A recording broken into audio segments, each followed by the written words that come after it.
Imagine you launch a website and suddenly thousands of people start logging into your website.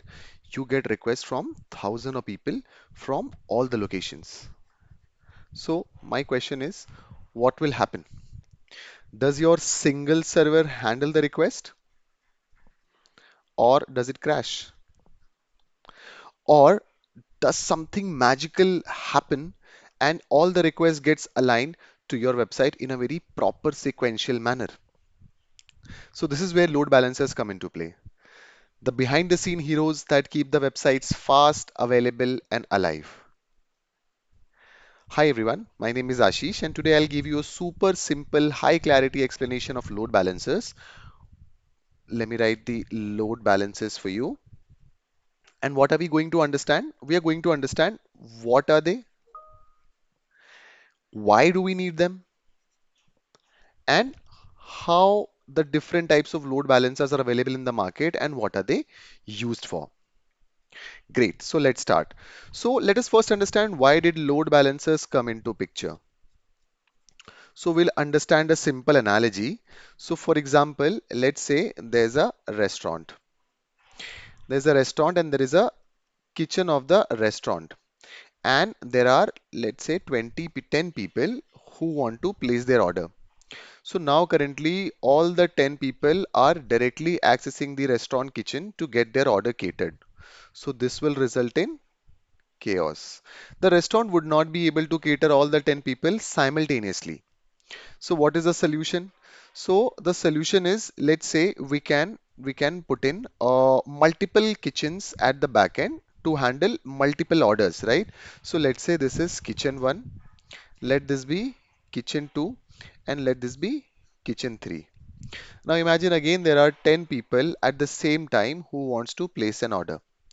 So we do not guarantee that the 10 people will get equally distributed to all the kitchen counters. There are very good possibility that all the 10 people end up to the first kitchen counter itself, getting it overcrowded with the orders while the remaining two remains unattended. So the next solution what we can think of is like, what if we keep a manager? Now, what is going to be the role of the manager? So let's say, what if we keep a manager who will be routing those customers to the available counters and then get their request catered. So let this be the manager. So what it will do, let's say 10 people are over here.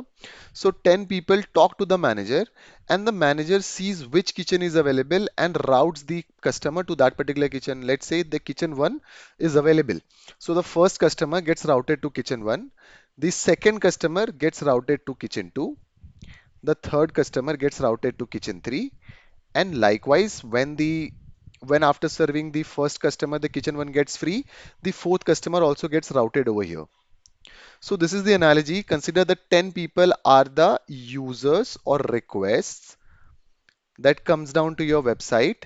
These are your servers, these kitchens are your servers wherein your application are hosted, and this particular manager is nothing but your load balancer, right? So now if we see what are the use cases or what is the use of this particular manager over here or the load balancer. So what it does in our case, so it handles traffic or distributes traffic, right? So first use case of this load balancer is high traffic handling. So when there are multiple requests that is coming down to reach down to our server, so this load balancer takes a call that which particular request goes to which particular server. So that is the first use case. Second use case is high availability. Now, what does this mean, high availability? So it ensures that the request will be catered by one or the other servers. For example, if one of the server, let's say server number 3 goes down, so it will make sure that none of the requests gets routed to server number 3 as it is not in a functioning or a working state. So this decision also is taken by the load balancer. Third is performance. Now, what do we mean by performance over here?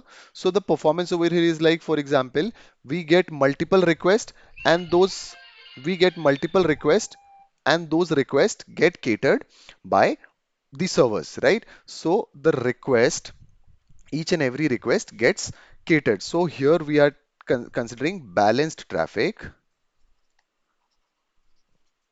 equals to faster response rather than aimlessly routing the request to one or the other server. What we are doing over here, the load balancer is intelligently routing the request to different servers, the server which is available. Now, this also proves the point that we would not be having downtime. So there is no downtime, right? Because load balancer update the servers one by one. Load balancer keep the users only on active servers, not on the servers which are not responding. And this makes the entire system, entire communication very reliable and predictable. So these are some of the key benefits why load balancer came into picture after all.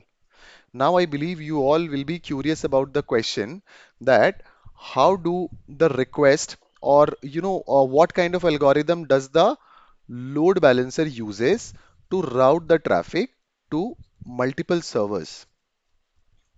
For example, if a request has come in, how does the load balancer decides that it is supposed to go to server number 1 or server number 2, server number 3, or maybe server number 4? So here the distribution of the traffic happens with certain algorithms, right? So what are the algorithms? So first algorithm what we call as is round robin algorithm. So round robin is nothing but a sequential, kind of the servers get the request allotted in a very sequential manner. So each server gets equal turns. So how does this work? For example, first request goes to server number 1, second goes to server number 2, third to server number 3, fourth to server number 4, and by the time server number 1 must have catered the request of first user, so then the fifth request also goes down to server number 1 and sixth to server number 2, and this is how it gradually proceeds. So this is first round robin. So what does round robin says? Round robin says that each server gets equal turn. Each server gets equal turn. Now, second important kind of consideration while routing the traffic is least connection. So how does this least connection work? So for example, let's say server number 1 is handling a request, server number 2 is also handling a request, 3 and 4 all of the server are handling one request. Now, ideally the fifth request should go to server number 1, but server number 1 is still processing the first request, and let's say the server number 2 has already processed the request and it is free. So instead of the fifth request being routed to server number 1, it gets routed to server number 2 over here, right? So this is what we mean by least connection. So send to the servers with, so this actually means send request to servers with least active connections, right? Now, now the third very important consideration while routing the traffic is called as IP hash. So what is IP hash? Now let me explain you in a very different way. So for example, let's say you happen to log into a website. So this is your website, and what you have done, you have filled in some kind of page wherein you are putting up a lot of credentials and your data is being saved, right? So while you are accessing this particular website, this has already been routed by one of the load balancers, and let's say it is being catered by server 1. So server 1, with the server 1, you have logged into the website and you are putting up your details. Now let's say something happens and your this connection or this website goes down, or you happen to have closed this particular website. Now what will happen when you re-log in again? So load balancer does not know that you were working on server 1. So what it will do, the next time it will assign you to server 2. So now the problem is, while you have logged in to the application with server 2, server 2 does not have the history of data that you have put in. So what will happen? You have to refill the data. So this is a problem. So here this problem is being mitigated by IP hash. So using IP hash, what we can say, same user always goes to same server. So this is achieved by IP hash. And the last mechanism what we can talk about is weighted load balancer. So what is weighted load balancer? So the powerful server gets more traffic. Powerful server gets more traffic. What does this mean over here? So in our the 4 example of server, let's say server number 4 is the powerful among all, right? It is powerful. That means its server parameters or system configuration is greater than all the other three contemporaries. So it is very much obvious that server 4 will cater the request with extreme proficiency and very quickly. So server 4 will take the request quickly and process it in the lesser time as compared to other three servers. So it takes the request fast, it gets free fast. So then load balancer also routes the traffic to server number 4. Why? Because it is more powerful and it can handle multiple requests and process them in less time. Great. So now, before moving on to the different types of load balancers that we talk, we need to understand that whenever we talk about load balancer, okay. So whenever we talk about load balancers, we will always hear about L4 load balancer and L7 load balancer. So what are these L4 and L7 load balancers? We'll understand over here. So okay. So what are this? So first understand the OSI model. There are 7 layers to it. So I'll quickly draw the 7 layers. I would not go into deep explanation of all. So starting one goes with the physical layer. Then post physical layer, there is data link layer. Then after data link layer, the request goes to network layer. And post network layer, it goes to transport layer. So this is your L1, this is your L2, this is your L3, and this is your L4. And then post transport layer, it goes to session layer. So here is your L5. So L5 is your session layer, and after session layer, it goes down to presentation. That is L6 is presentation layer, and then L7 is your application layer. So generally the load balancer sits on 2 layers. One is transport layer and second is your application layer. So the load balancer that sits on transport layer only deals with IPs and ports. So they do not care about what is the route, where they have to go, is it a HTTP request or something else. It only cares about port and IPs, and it routes the application or the request to that particular port wherever it is requested. So imagine if I have to make you understand what is L4 load balancers. So for example, there is a packet that is supposed to be delivered to ABC location in New York. So the person who is going to deliver this packet, he is nowhere interested about what is inside this particular packet. He only knows that the city is New York, and then the building number or the address is over here. So consider this to be your IP and this to be port. So it really does not care what is inside that packet. So L4 load balancers only deals with IPs and ports. So basically they only take care about TCP or UDP handshake, right?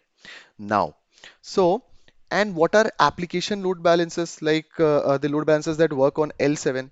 So L7 is more smart. Why they are more smart?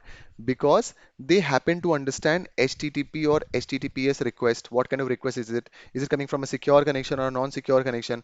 Now it also happens to understand the URL paths or routing.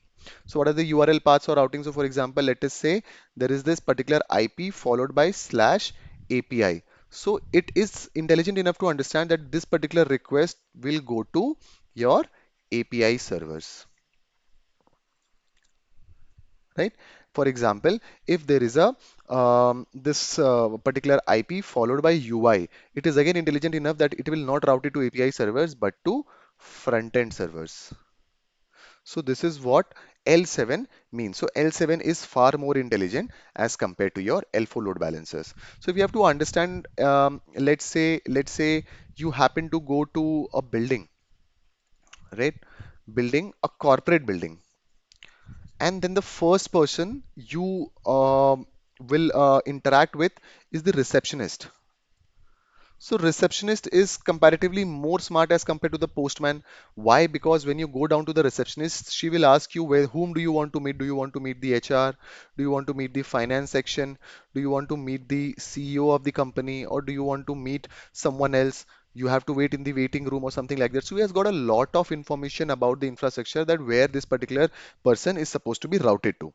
So this is what we mean by L4 and L7 load balancers. So now we happen to understand that L4 is far more simple, wherein L7 load balancers are more advanced and smart. Great. So now, post having the understanding about L4 and L7, now we'll understand the three main load balancers that we'll talk in here. So the first load balancer that we'll talk is the NGINX load balancer. Second load balancer what we'll talk about is HAProxy load balancer. And the third load balancer what we'll talk about here is AWS load balancer. So first let's start with NGINX load balancer. So NGINX is primarily a web server, along with it acts as a reverse proxy as well. So those who are not aware about the term proxy and reverse proxy, I've already created a video. You can just visit my channel and you can just happen to see that video, proxy and reverse proxy. And I am very much hopeful that you will happen to understand entire base concepts about proxy and reverse proxy. So coming back to the topic, Nginx is basically a web server and also act as a reverse proxy, and it has a built-in load balancer as well, right? So what are its strengths? Nginx, again, if I have to give you an analogy, it is very much simple. So let's say there are four backend servers over here. Let's say three backend servers. This is server one, this is server two, this is server three. So here is your Nginx, right? So Nginx is your load balancer over here. Whatever request is coming down here, it is sensing the request and it is routing it to the appropriate server. So that is the use of load balancer. At the same time, it can also act as reverse proxy. That means it can hide the identity of your servers as well. So what are the strengths of this particular Nginx? Why do we use it? So first important point is it is very lightweight. You don't have to install, heavy machineries and installations with respect to this Nginx. Second, it is very much fast for HTTP traffic. It processes those requests very fast. Excellent in reverse proxy plus load balancer combination. So this is what we happen to see about Nginx.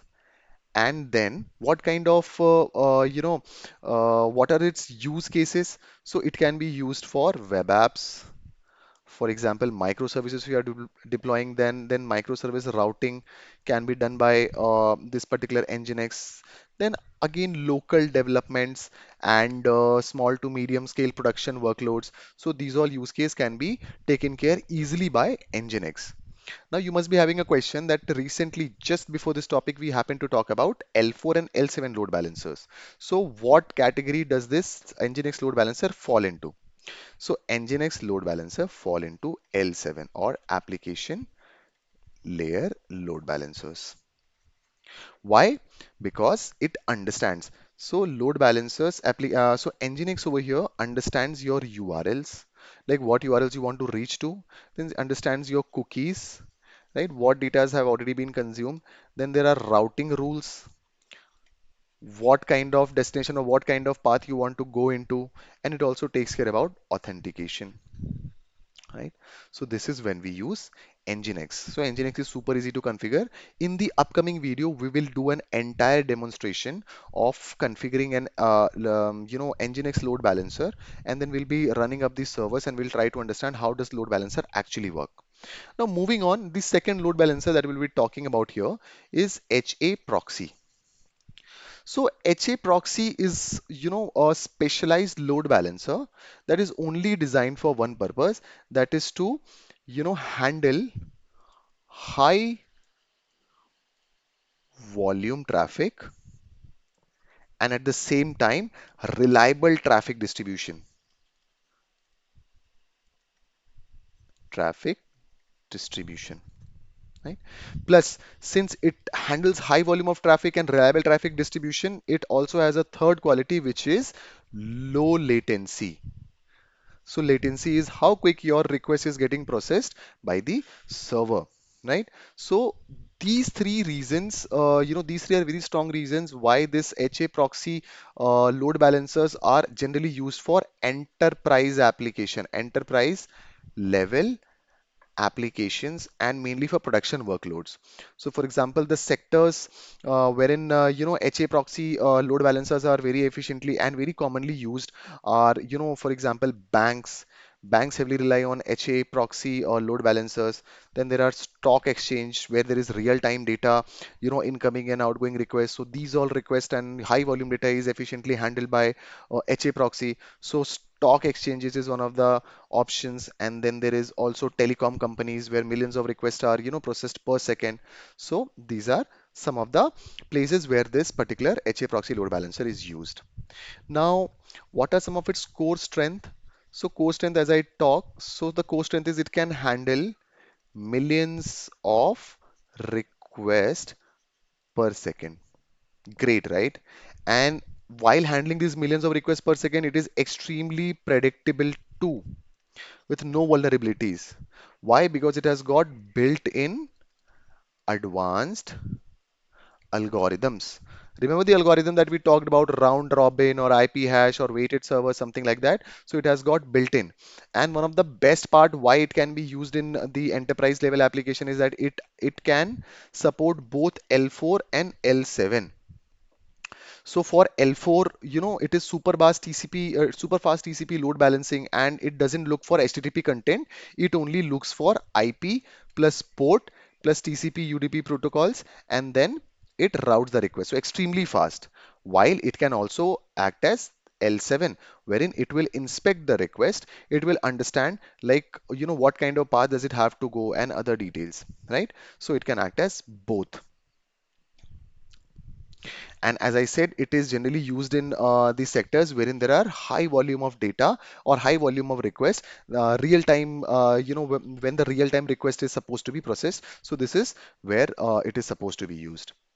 Coming back to the third major load balancer that we are going to look in here is the AWS load balancer. So AWS Load Balancer, it has three load balancers altogether. So AWS has got first is the ALB, which is called as Application Load Balancer. So it works on layer 7. Now I hope you have an understanding what is layer 7 and layer 4. So a application load balancer understands, since it works on an L7, it understands what kind of request is it. Is it HTTP? Is it HTTPS coming from secured route, non-secured route? Then it also does smart routing. For example, it has to go to slash API, then it will go to API server. If it is slash UI, it will go to front-end servers. If it is something else, it will route the particular request to that particular server. So that is there. And the best part, it also integrates with various advanced services of AWS, like ECS, that is container service, EKS, that is Kubernetes service, Lambda function, and all the other uh, services as well. Right. So this is the first load balancer under the AWS load balancer, that is application load balancer. Second load balancer is your NLB, that is your network load balancer. We are going to see all these load balancers live and practical in the second video. So this video is going to be a two-part video wherein first we'll understand and master the concepts, and second we'll be messing our hands with real-time implementation. So coming back to the topic, the second one is the network load balancer. So here network load balancer does not sit on layer 7 but rather on layer 4. So it only handles it handles TCP and UDP request, and it is used for extreme performance and global scale traffic. So since it is only interested about the let's say IPs, ports, TCP and UDP, so it can handle large volume of requests can be handled over here, and maybe millions of requests per second. And at the same time, since it handles millions of requests per second, and it only cares about certain limited parameters, so this particular can be used wherein we want low latency, right? And the third load balancer that what we can talk over here is the classic load balancer. But currently, classic load balancers are not in use. So, but still we'll mention classic load balancers, but this is also called a legacy load balancers, but currently they are not in use. Now I'll give you certain reasons why should people who are doing development, or making an application should go for AWS load balancers. Why? Because AWS load balancers has got certain benefits, right? You don't have to manually install anything, so no installation. Then there is no configuration file, because generally post installing a load balancer you need to make certain configurations as per your application. So there is no configuration over here. Then there is no maintenance. You don't have to check for patches, security updates, anything like that. So this does not apply over here. Not even upgrades. You don't even take care of the upgrades. And then there is no restarting of services. You don't have to restart the load. Let's say this particular load balancer service has gone down, then you need to restart. So what this means, that all these operations will be taken care by your AWS, that is your cloud provider.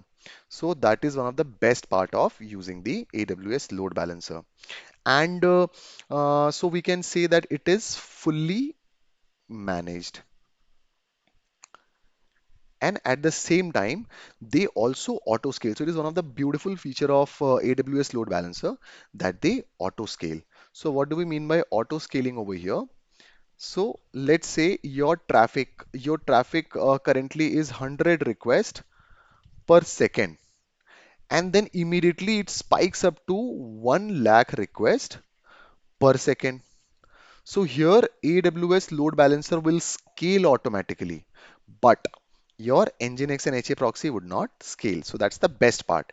And since it is deployed on cloud, it beautifully integrates with majority of the services that requires traffic distribution like ECS, EKS, Lambda, auto scaling groups, target groups, and everything. And since this is, all the other servers are maybe free, but again, that requires a lot of manual intervention. Here, since everything is managed by your cloud provider, so this also attracts a cost. And the cost for this load balancer is paid per hour, or maybe per request. But I feel it is to be a very smart choice. Why you don't have to, mess your hands with the hassle of installation, upgrades, configuration files, and everything. So that's the best part of this particular load balancer, right? So yes, so coming down to the end of this particular video, and here what I can say, that what we understood what the load balancers are, why they are essential, how their existence came into picture. And then there are different types of load balancers we saw NGINX load balancers that sits on L7. Great. Then we saw HAProxy load balancers that is used for enterprise level applications, and that can sit on both L4 and L7. And we know that L4 is only associated with your IP and the ports, and maybe the TCP and UDP protocols over there, wherein the L7 is much more smarter, that understands your request. What kind of request is it? Is it a HTTP, HTTPS? What kind of path does it have to go? And all those things, right? We also happen to understand the difference between L4 and L7.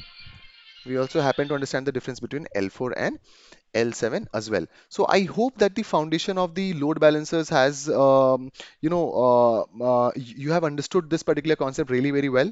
Now I'll just give you a quick introduction about the part two, what we are going to do. So in the part two, the next video, what we are going to do, so we'll put all this into action. So we'll spin multiple fast API servers, and then we'll configure Nginx in its front, so that it can route the request to the servers, and then we'll also enable, sticky sessions. Sticky session is just the IP hash that we talk about. So for example, there is a user.